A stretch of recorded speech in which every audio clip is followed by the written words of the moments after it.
All right.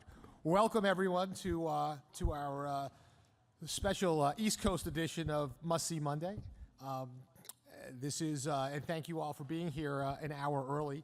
And most importantly, thanks to our guests in Washington for this late night, 9 o'clock there. We very much appreciate it.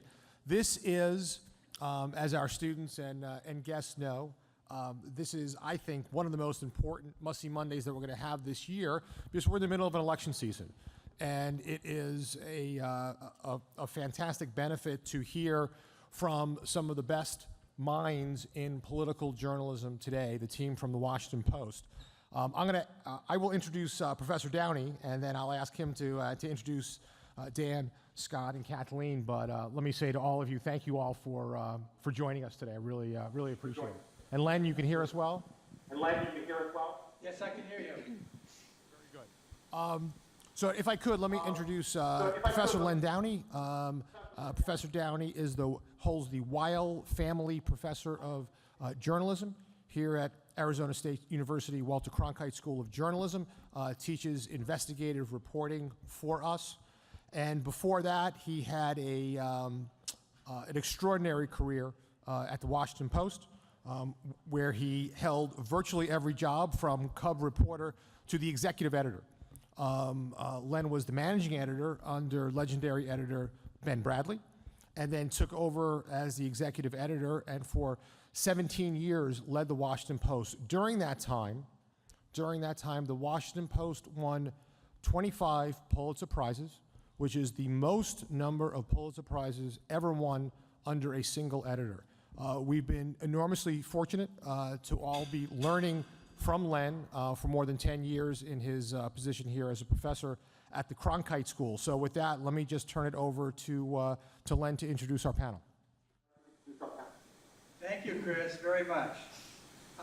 We are here on the top floor of the new ASU Washington Center in downtown Washington. This is a first tonight, the first time that we've ever done a broadcast from this location. Unusually, I'm not able to see all of you there at the Cronkite School, but you can see us, and we'll be able to hear you later when we have time for some questions that you can ask our group. We have a really wonderful panel with us tonight.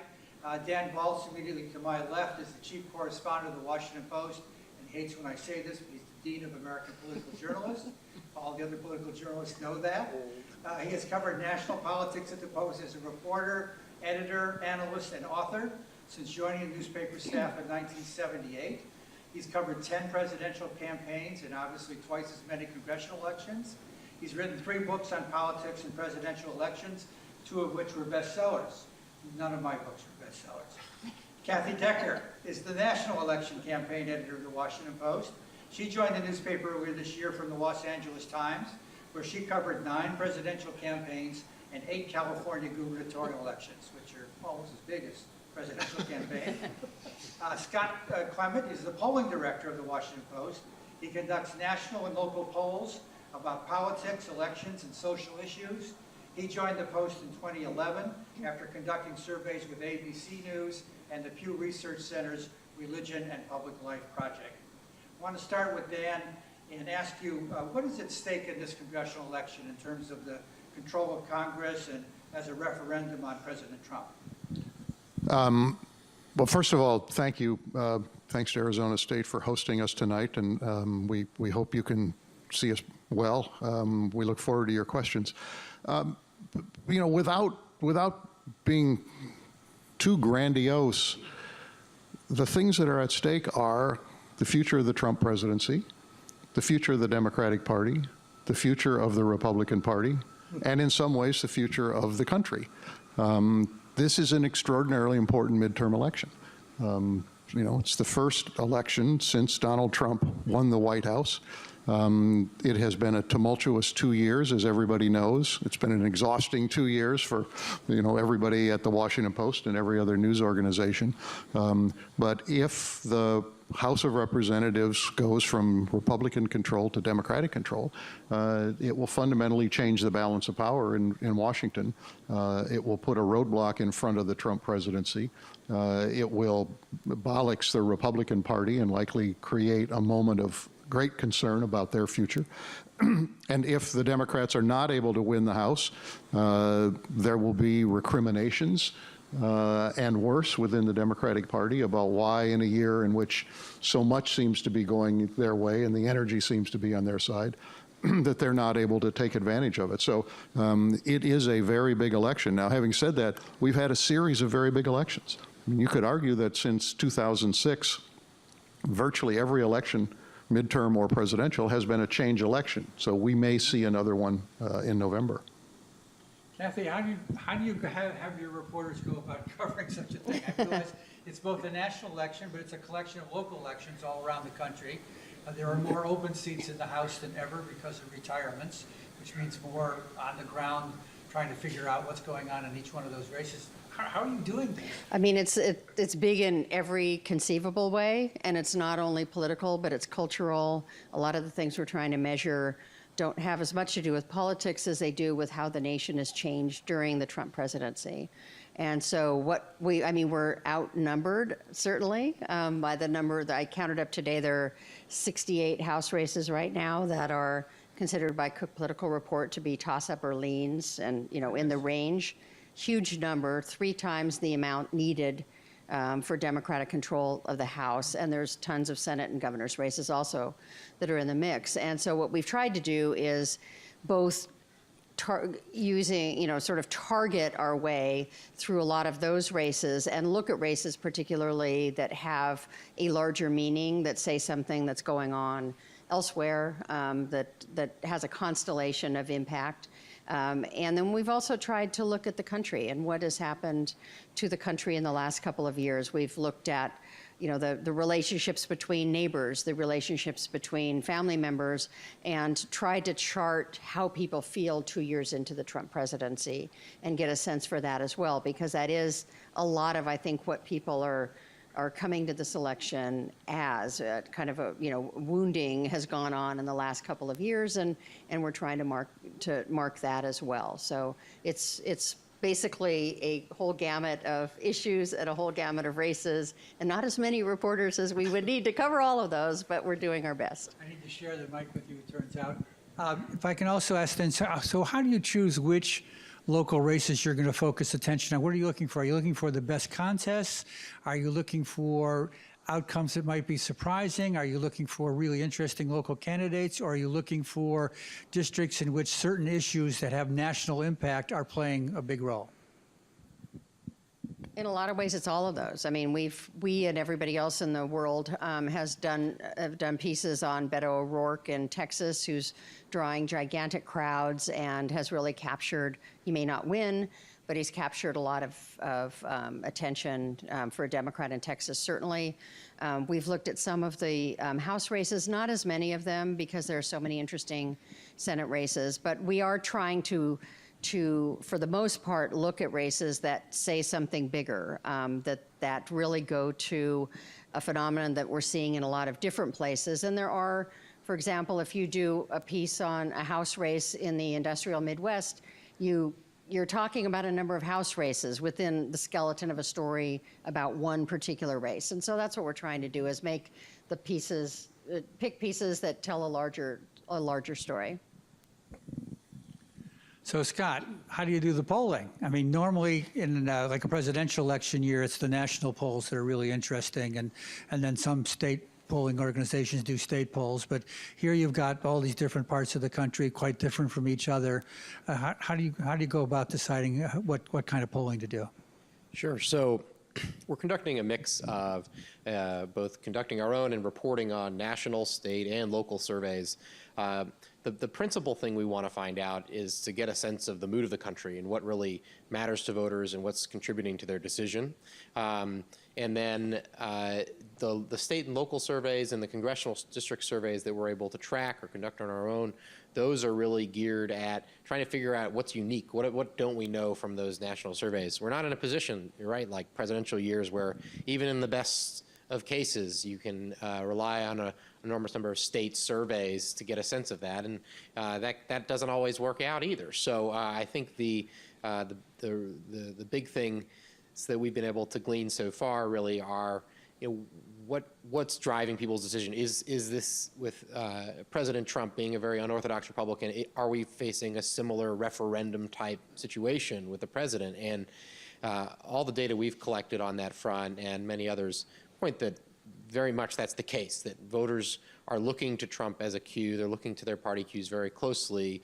And both parties and campaigns seem to be pushing in that direction. Nobody seems to be avoiding that, which I think is interesting. We saw some things in Obama years where he tried to pull away a little bit, allow local candidates to run on their own, and that's happening naturally, but Trump isn't trying to draw attention away from the importance of the election to him, and I think that's sinking in with voters. There was a lot of controversy about the polling, obviously, after the surprise in the 2016 election.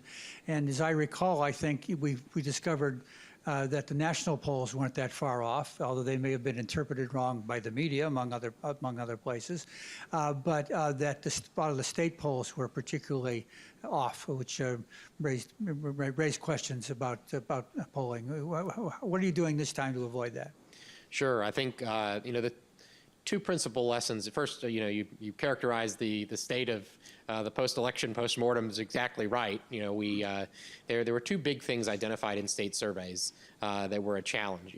Really three. One was that state surveys were never as accurate as national surveys, and we didn't really take that into account in our reporting enough. I think you're really recognizing that there is a substantial amount of error when you get down to lower geographies is a big deal. That goes without saying for this year when we're dealing with sub-state surveys, congressional district surveys. The other is that some methodological issues came up as far as weighting and representing groups with less formal education. It's not clear that pollsters are solving that entirely this year, but it's definitely on people's radar more. I think the simple lesson from a reporting standpoint, though, is to come to a survey if you have say, an ideal situation, a really good quality survey in a congressional district or state, and look how big the sample size is, look at the margin of error, figure out if this race could look differently if you game that out a little bit, and recognize that means the race is close, and it's probably as close as that individual poll can tell us about that given race. Yet there's a lot more about that race that the numbers underneath that can tell us and help rely on, including whether people understand the candidates, whether their views of them, and also how much Trump is playing in.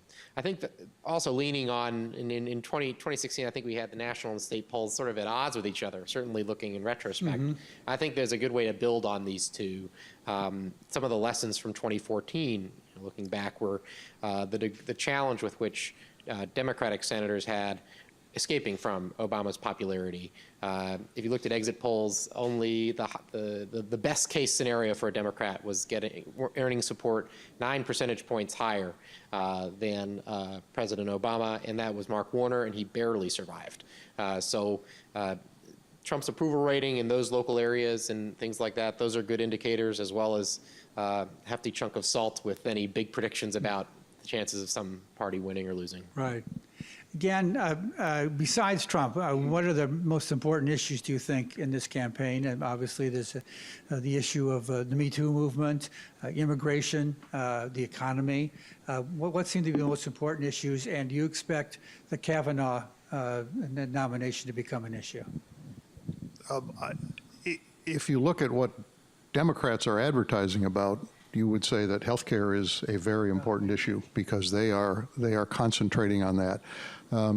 We don't know how much the economy will be an issue. I mean, the economy is extraordinarily good right now. Unemployment is low, and growth is strong, and the president talks about it all the time.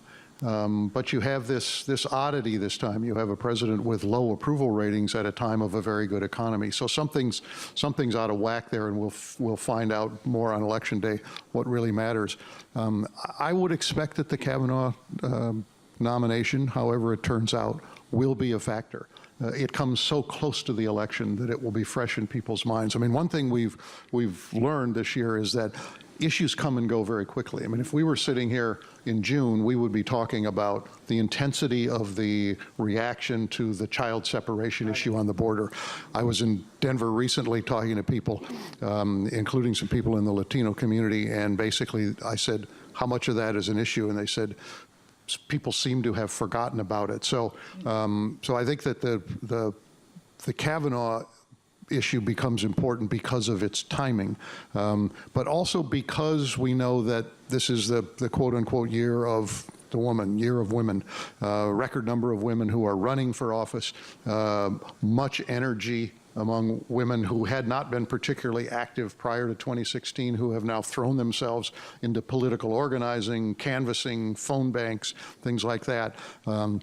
We see that in a lot of different places. The Kavanaugh battle will help to crystallize that in a potentially very strong way. But the question is, does it also energize the Trump supporters? Does it energize people who care very much about the Supreme Court, who may have held their nose to vote for Trump because they said he can bring us justices to the Supreme Court? How will they respond depending on how this goes? Kathy, I remember my days at the Post, many national elections that I was ultimately in charge of. They always worrying about the horse race driving everything else out of our coverage. Issues like immigration and like the state of women in the United States, which are very, very important to the country. How's that working out this year when the horse race is so much on people's minds? Control of Congress is so much on people's minds. How are you dealing with the important issues that underline voting behavior? I think that may be the one benefit of the craziness of the last election night, when the polling, was not what or the result was not what people thought. I mean, it's given a little freedom, I feel like, from our perspective to push that back a little bit. Right now, there are so many races that are so close. And that arguably could go one way or another, depending upon what the voter sample is in the polling and all that, that it I think, takes that off the table a little bit. We've had so much else to talk about. We have the Kavanaugh issue now. As Dan said, the border kids a month or two ago. There's the whole story of the Trump presidency has been one crisis that's almost immediately replaced by another crisis, so that by the end of the week you can't remember what happened on Sunday or Monday.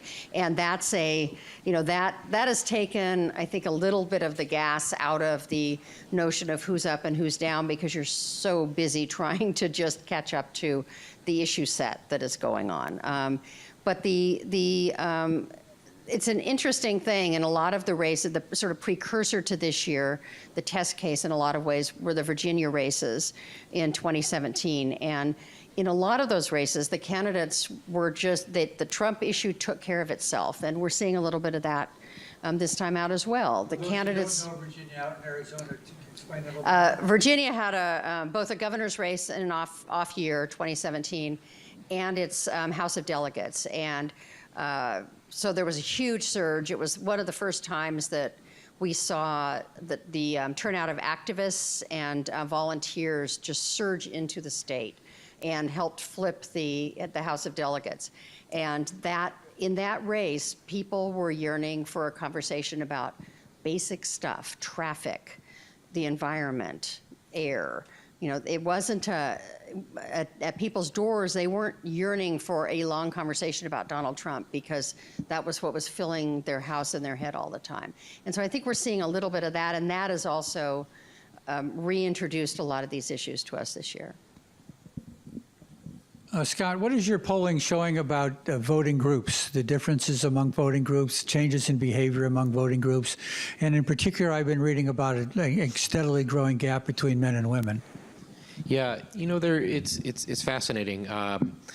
We recently took a look at our measures of party identification in every national poll done by Washington Post and ABC News since 2010, and looked at all of Obama's approval ratings by gender, and then looked at Trump's, and the gap is substantially larger.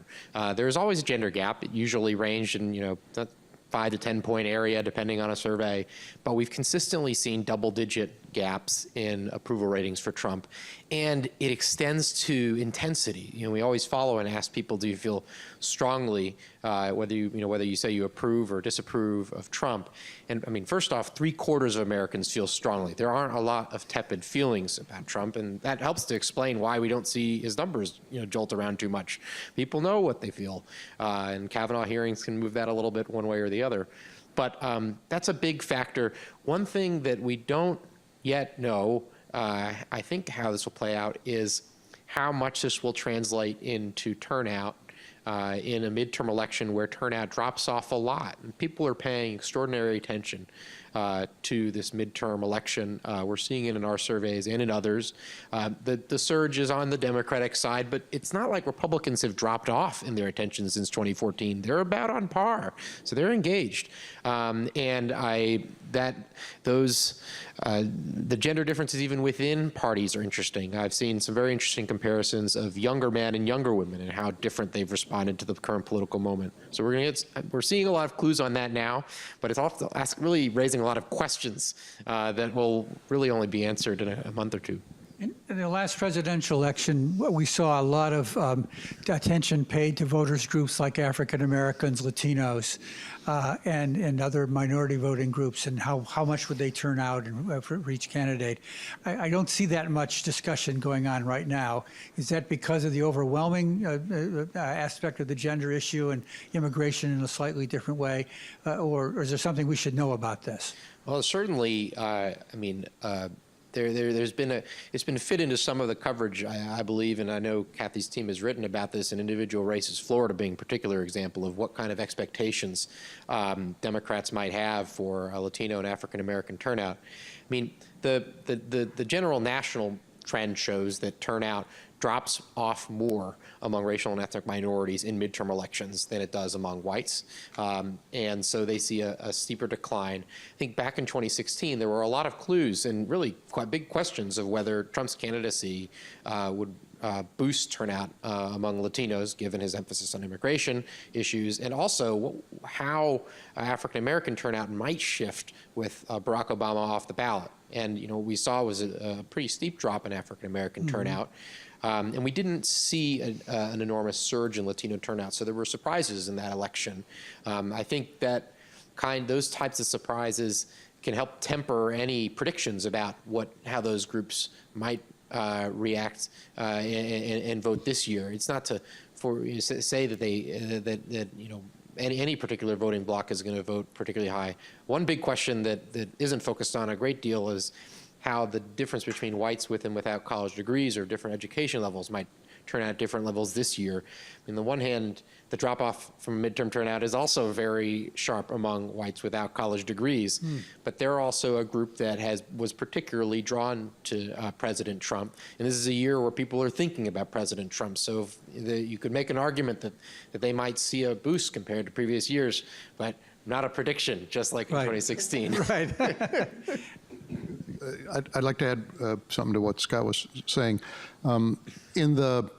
In Alabama, when they had the special election for Senate, African-American turnout helped considerably Doug Jones win that race. And there was a very concerted effort on the part of the Democrats to mobilize African-American voters. We will see whether that plays across the board in Georgia, where Stacey Abrams, the Democratic nominee, is seeking to become the first African-American female to be elected governor. We will see it in Florida, where Andrew Gillum is the Democratic nominee, African-American. We're less likely to see it in Maryland, where the Democratic nominee, Ben Jealous, is African-American, but running against an extraordinarily popular Republican governor in a very blue state. If there is a concern on the Democratic side in terms of their traditional coalition, it is among Latino voters. The question is, are Latino voters tuned up, energized, mobilized? There's at best mixed evidence on that, and to some extent, some evidence that they are not. And so I think that's a concern on the Democratic side. Good. Kathy, speaking of that diversity of candidates running, more women than ever before, and minorities, including Muslims that had not run but much before at all. Can you put that in a historic context? That is to say, what difference do you see between this election and previous elections in terms of the diversity of candidates? And what do you think are the chances of actually having a really a significant change in the makeup of Congress as a result? It seems undeniable that it'll have some impact on the makeup of Congress because there's enough open seats and enough either women or minority candidates who are in positions to benefit of that from that.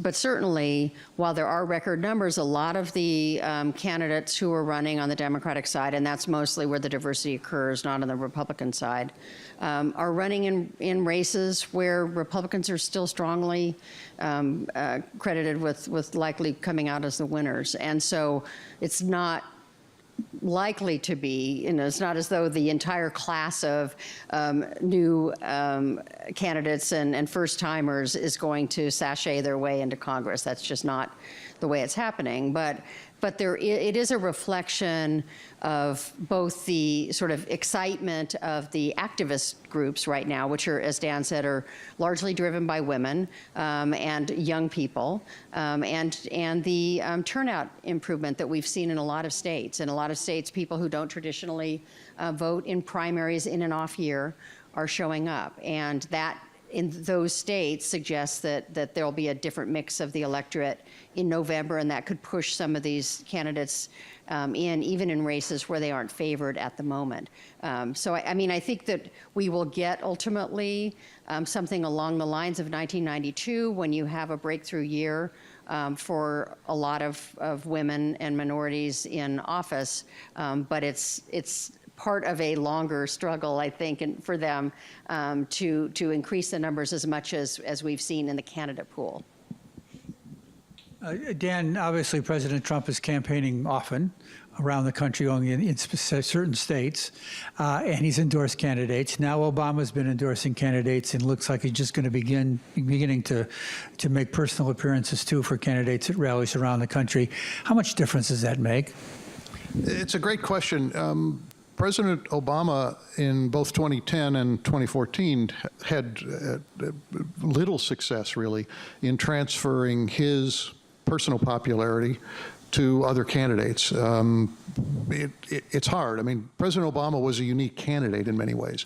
There was a singularity about him, that it was him. He came up owing nobody, was not really solidly in the Democratic Party. He was clearly a Democrat, but he didn't care that much about party structure. And so when he went out and campaigned for people, those candidates still had to make a personal connection with the voters, and many of them were not able to do it. And the backlash against his presidency in that first midterm election swept a lot of Democrats out of office. President Trump is different in this respect. He is more energetic about getting involved in this midterm election than most presidents are, and he's been much more deliberative about making it personal about him. You know, most presidents want to say, well, this election isn't really about me, and particularly if they lose, they want to say this wasn't really about me, it was about something else. But Trump is making no bones about it. I mean, every time he goes and does a rally, he talks about himself and that I'm not on the ballot, but this election is about me, and that's unusual for a president. I think it's an effort to, to rev up the Republican base, and we will see whether it pays dividends. I won't say it's a risky strategy. It may be the best strategy that they can have, but it's very Trumpian.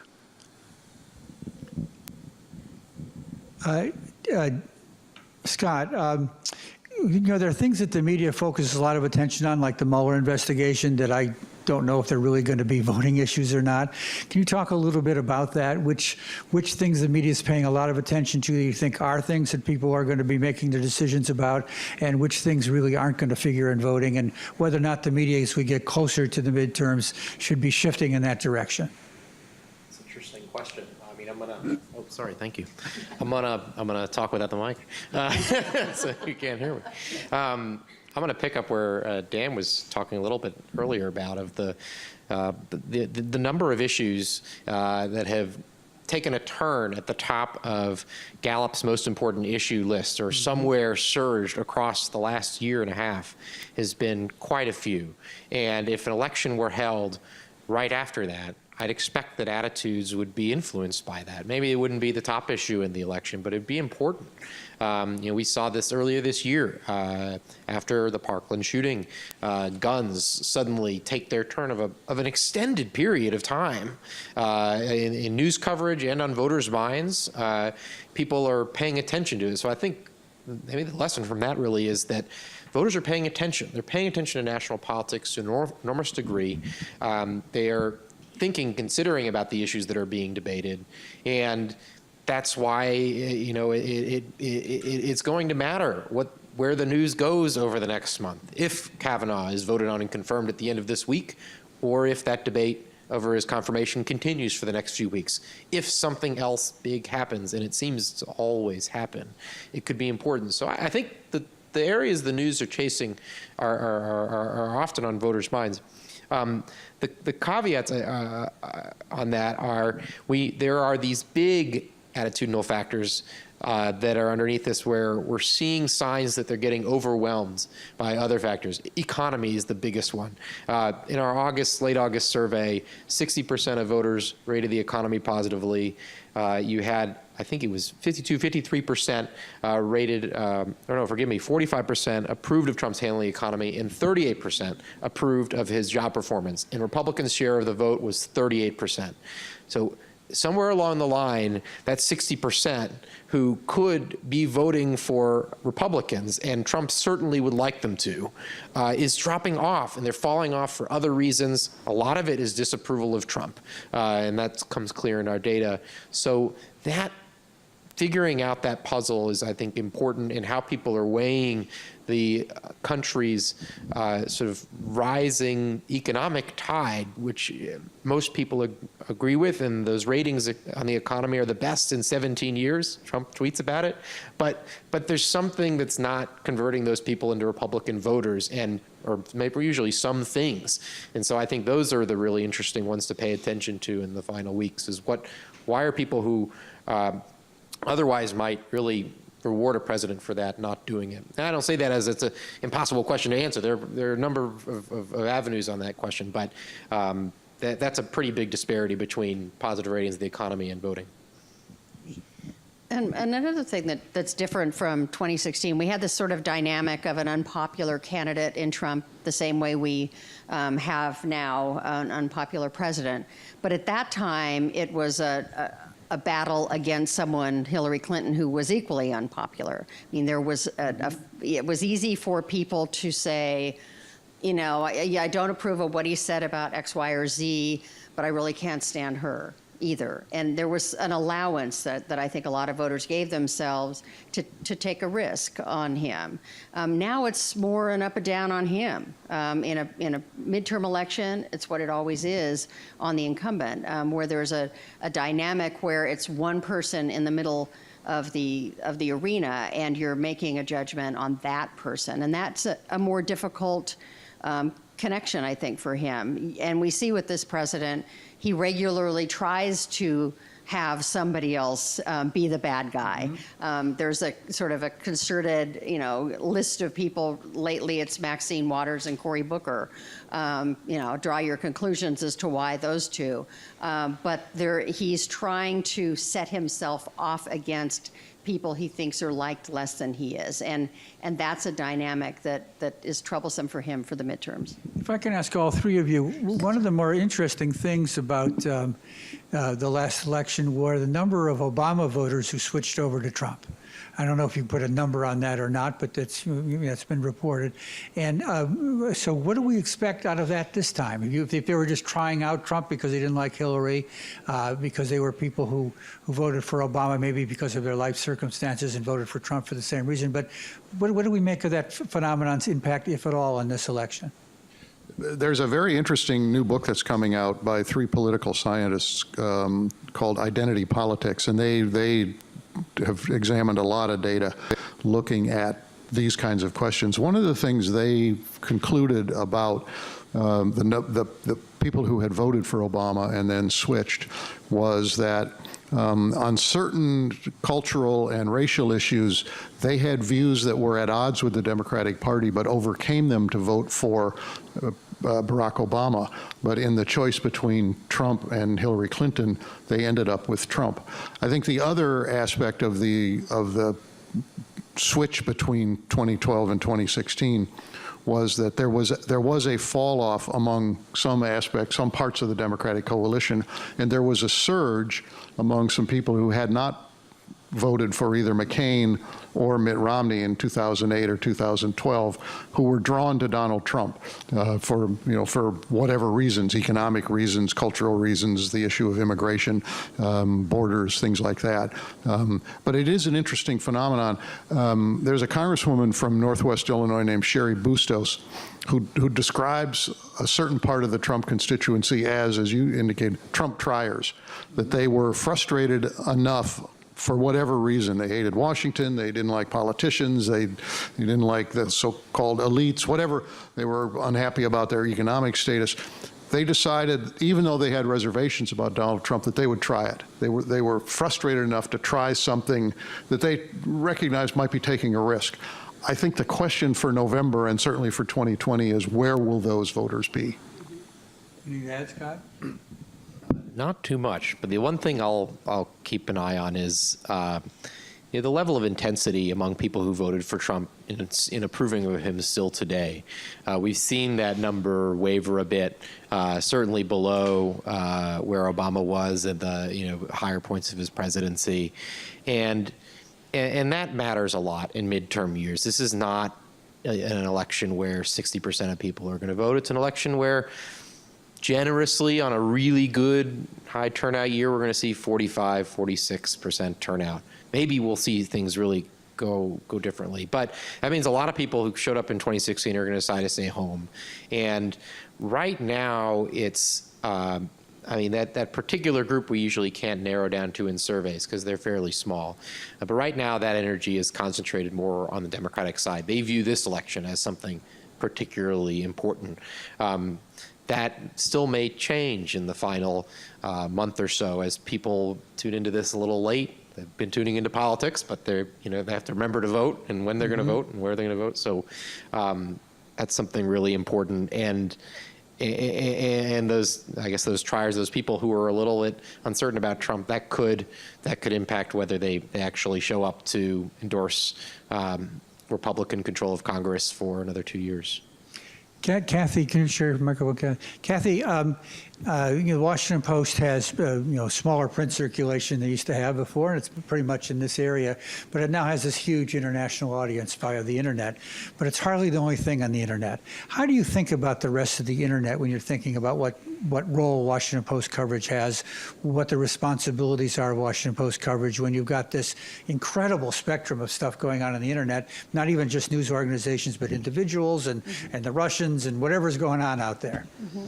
I mean, I think we've seen a little bit of how that plays out in the last couple of weeks with all of the millions of rumors going on about Kavanaugh and things that, the Post has established standards. And so, yes, the internet is our big, garden to play in now, but the standards of the newspaper still hold. And I think that's the distinction between us and the Wild West that's out there. There is a lot of pressure to be first, to be, to catch the wave, to have the thing that's going to go viral and going to be interesting and exciting and draw in a lot more readers who then hopefully will read everything else as well. But I think that our goal has been to do that within, to apply different methods of reaching people, whether that's, long sort of literary stories or newsletters that go out automatically to people's inboxes so that they don't have to even go on the website to find anything, and to use different sort of delivery mechanisms that have the standards that the institution has always had. And I think that's where our sweet spot has to be. Our audience at the Cronkite School obviously is in Arizona, and Arizona is a politically changing state, as we've seen. It's got some very good races going on now. Whichever one of you wants to respond to this, what should they be looking for in this election in Arizona in terms of what's going on in the state? Scott, you want to start? Sure. Well, sir, I certainly wouldn't presume to suggest to Arizona election experts how they would know the state. They could tell me much more about what's going on in the state. I guess anytime I've come across polling in Arizona or really focused on that state, I've been struck that there's a real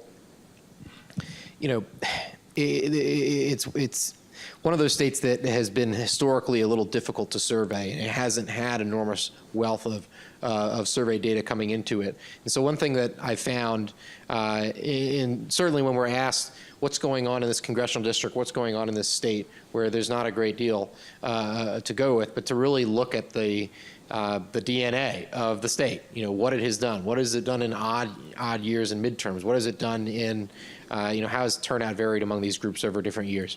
I'm hopeful, and I think I'm already seeing this year, Arizona is going to be a little bit of a different story this year. So I might hedge that for places where there's really less survey data. But we're surrounded by so much information about where we're covering in elections these days, and it's so easy to access that I find myself turning to that a lot, and also using it to help judge the data that come in and where things stand on that. So that's the only guidance I really have. I mean, I think, oh, sorry, go ahead. Didn't see you. I think one of the interesting things for every Arizona race for the last 20 years has been, does it turn more toward California and California's experience since the 1990s in terms of increased Latino turnout and a liberalization of the state's politics. Hillary Clinton certainly thought there was promise in that in 2016 to her detriment, spent a lot of time and money in there in the last couple of weeks and lost by, I think it was 5 points, and actually was closer in some other states that she didn't go to. And arguably could have better spent that time in the upper Midwest where she lost some states that always go to Democrats. So I think that, the sort of continuing evolution of Arizona demographically and electorally is going to be fascinating, with open seats at the Senate level and the House level that have not been open for quite some time. It'll be interesting to see how the turnout of various demographic groups goes there. I would just add one thing, which is that Arizona is one of a handful of states that we're all watching because of changes that are underway. There are changes that are going on in states like Arizona and Georgia and Texas because of demographics. There are changes in states like Virginia and Colorado that are happening in part in Colorado because of demographics, but also because of changing education levels. And as Scott indicated, that education divide has become a very important one in American politics. So the degree to which each of these states moves election by election is something that political aficionados look at very carefully, because as Kathy said, where do you put your resources in a presidential campaign? How much do you place a bet on those states that you think are moving, that you can pull over the line, or how much do those cost you in the end? I mean, what happened was in 2016, there was a kind of a competition between the electoral map of the future, which is to say a changing Arizona, a changing Georgia. Texas is still, I would say, behind those two states, versus the electoral map of the present, which is what Donald Trump capitalized on, which was the upper Midwest, where you have an older, more white population, somewhat more resistant to some of the changes that are happening in the country. He capitalized on that. Clinton made a bet on the other, and it didn't pay off. Last question before we take questions from the audience in Phoenix. For each of the three of you, can you tell us how we should be watching election night for those of us that are going to stay up and watch it? What are going to be the clues about what's happening on election night? Well, because this is time zone, contingent, we will look for some of those early states to see just the degree to which there is a Democratic wave. We'll be looking at, we'll be looking at Pennsylvania, we'll be looking at Virginia, and Virginia's got a very competitive race here in the suburbs. With a Republican incumbent who's quite endangered. We'll be watching that. Frankly, one of the things that I'll be watching on election night is the gubernatorial races. These get kind of pushed to the side in a year in which control of Congress is at stake, but there is a potential for a big shift, particularly in the Midwest among governors. And so as we watch those races, we'll have an indication of the degree to which there may be some pullback from the Trump coalition to something different. And that's important for a second reason, too, which is that a lot of the governors who are elected this time out will be in charge when there's reapportionment and redistricting in 4 years, and that's, or however many years it is, 2 years. So they will have an impact beyond their election, and there's the potential, in some of the states, for example, North Carolina, where there have been demographic changes, but the makeup of the legislature and the congressional delegation haven't followed because the districts were drawn in a way that protected the old incumbents. And so I think that we'll see in the governor's races particularly that impact play out over years if it turns out to be a blue wave. And as Dan said, I mean, there are clusters around Philadelphia, upper New Jersey, what happens in the Florida and Georgia governor's races. We'll see something march across the country, likely, whether it's blue or sort of a muddled mess. We don't know. And one place where Obama's been, I want to talk about California. One place where Obama's been is California. And does that mean that the Democrats may think they have like 6 seats in their pocket as things move across the country? They may think that they may say that they have 6 seats in their pocket. I'm not sure that they actually do. I mean, I think that the Southern California seats that Republicans hold and that in districts that Hillary Clinton won are in danger for all of the dynamics we've talked about. There is a second set of California districts in the Central Valley that's a much harder get. And I think that that's, if it's the previous waves, Democratic waves, have stopped in the Central Valley. They've not succeeded in picking up those seats. If we see the 3 Republican contested congressional seats in the Central Valley go, then it's a big, big night for Democrats. Good. We'll watch for that. Sure. Scott. Well, first I'll It'll be 5 weeks from election day.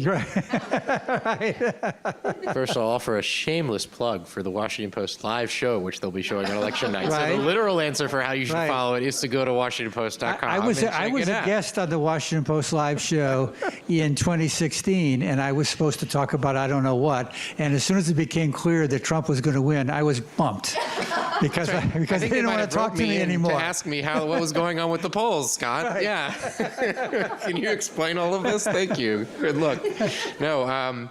Well, so beyond that shameless plug, I mean, I think I'm going to be very interested, and we're going to get the really first big clues on, whether the stories we've been looking at and really seeing among voters and how they're reacting to the campaign are playing out on election day. Where is Trump's approval rating in these key Senate states, where we're going to see exit polling? Careful with those early exit polls, but as they start to solidify and get weighted to vote, where did he stand in these places where the races were decided, and where did he stand in places where Republicans overperformed and underperformed?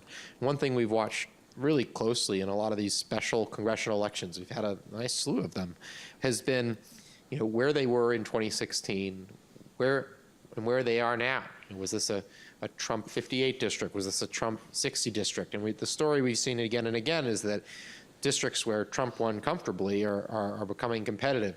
And there is that sort of line you'll need to watch for, of course, in those competitive districts to see. But if you're seeing double-digit swings in all of these different places, it'll be a sign that, especially early in the night, that there's the bigger wave that some polls have suggested is bearing out. And then immediately after that, see how those groups played out, see how some of those different key demographic groups that showed up, who was the story on this? I feel like that second story has gotten has become very essential. Dan mentioned in Alabama, the surprise Senate race. Immediately, there was an enormous amount of attention to the vote among white and black voters in different demographics in different parts of the states. Amazing scrutiny of that because the stakes were very high and there was very big interest in what the story was.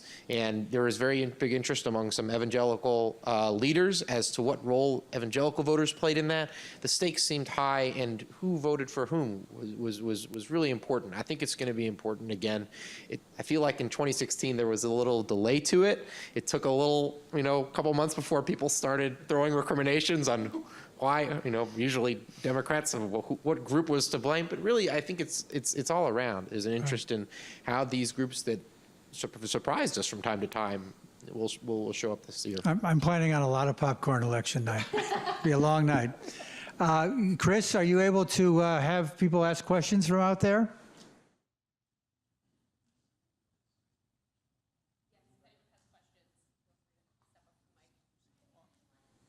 I think they have a microphone they're going to be passing around. All right.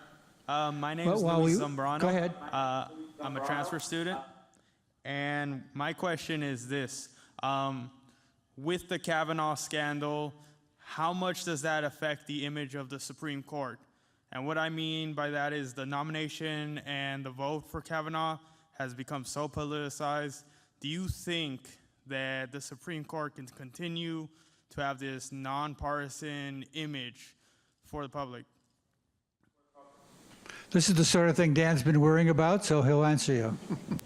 It's a very good question. And with Scott's help, I wrote something about this recently. The Supreme Court has never been free from politics through, the 200 plus years of our history.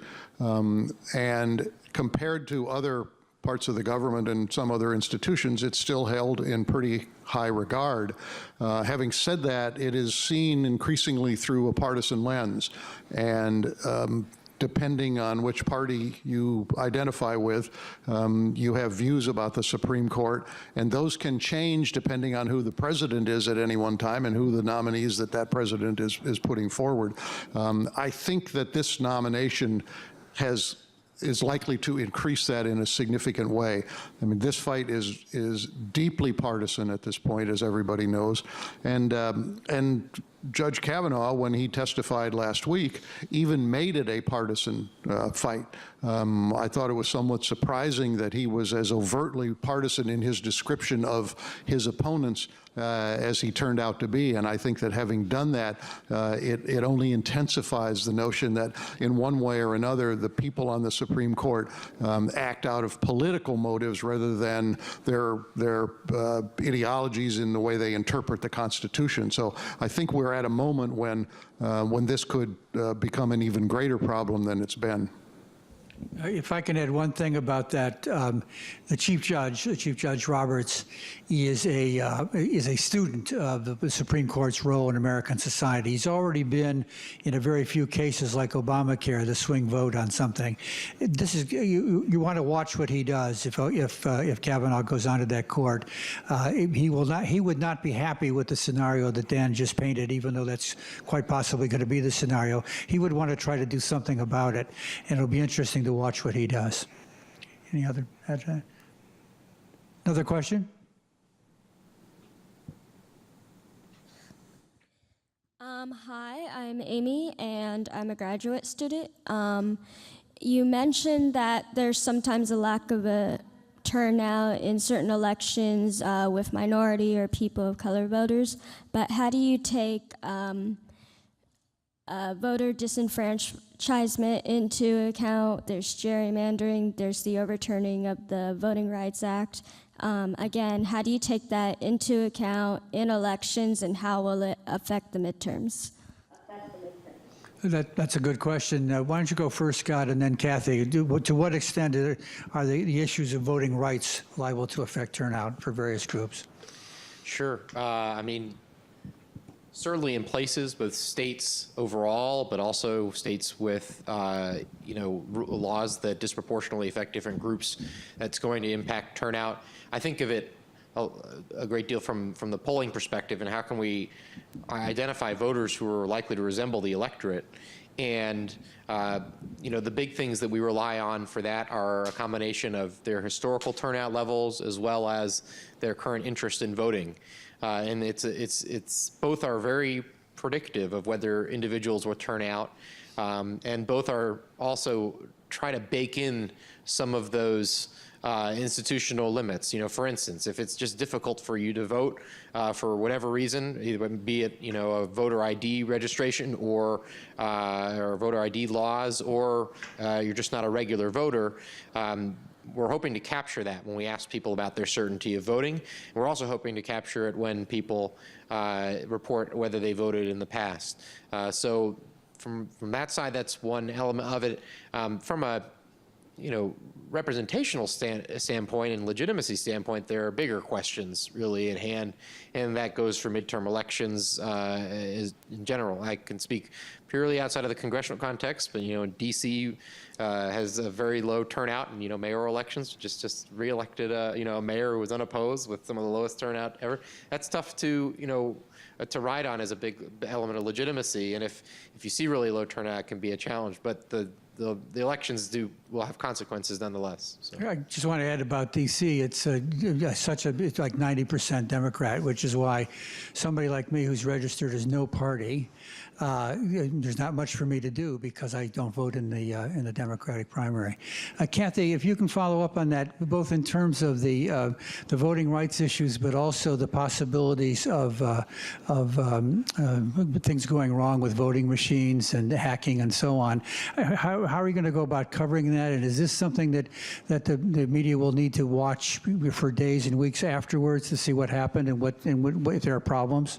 Yeah, I think that typically we see voting issues that arise in a sort of a normal pattern in elections. And I think what everyone will be looking for on election day is whether those numbers spike, whether there's a real problem in terms of actually physically being able to vote. And then there's what Scott talked about, which is sort of the overlay of both the methods that are put in place to prevent people from voting and the turnout issue. And all of those things are sort of asymmetrically difficult for Democrats more than Republican voters.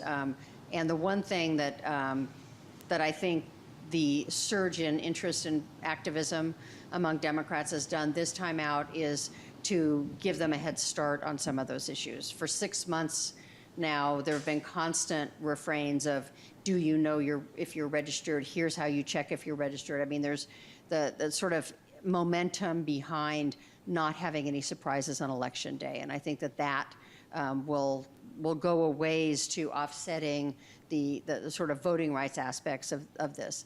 But certainly another of the bigger things is the sort of Russia or whatever nefarious player is involved this time out in terms of actually affecting voting machines and voting, the collection of the vote. And I think we'll have people looking at that, but it will be something that will likely take quite a while to assess. Right.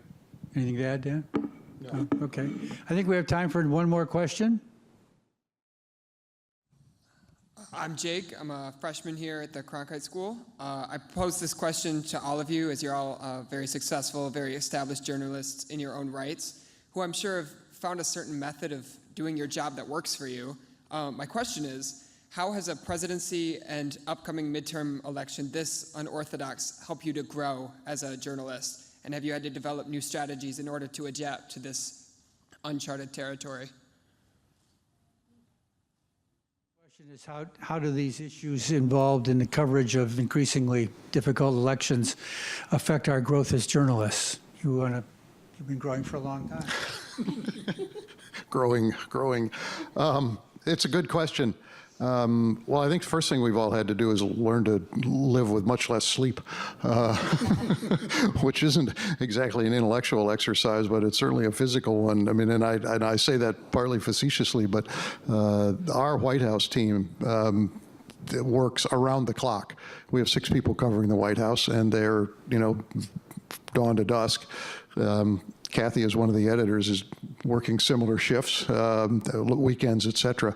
I think that we have all been challenged by this administration and this presidency, both because events move so quickly and because the president does things that are just out of the ordinary of what we are used to seeing in a president.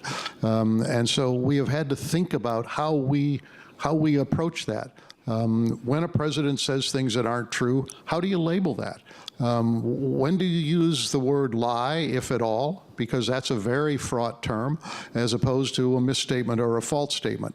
How do you look at the sort of the dichotomy of a president for whom even his most ardent supporters say, I wish he would never tweet, as opposed to the things that he's doing that actually change the country. And so I think that we've had to kind of recalibrate the way we think about coverage. We've had to recalibrate the way we measure the success or not of a president. And we have to remember that 2016 proved many people wrong. Most people never thought that Donald Trump would be the Republican nominee, let alone the president, and he proved all of those doubters wrong.